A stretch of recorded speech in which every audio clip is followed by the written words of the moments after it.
Сәлеметсіздер ме оқушылар? Бүгін 5-ші беттегі 765 есеп шығарайық. 6-шы сынып. Берілген санды теңдіктің екі жақ бөлігіне де 1/3 және -1/8 және бысында -11 сандарын қосыңдар дейді.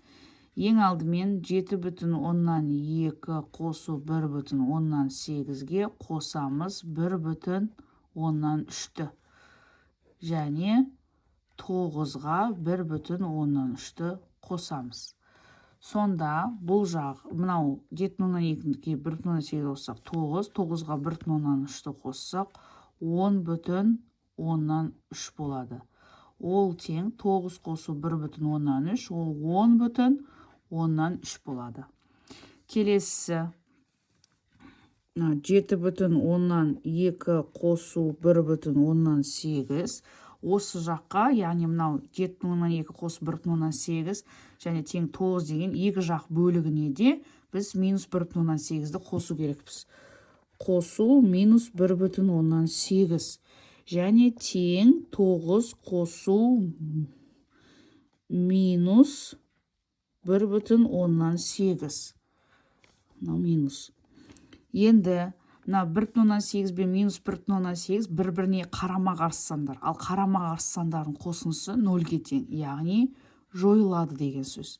Және демек мына жағы, мынау теңдіктің сол жақ бөлігі 7/2-ге тең.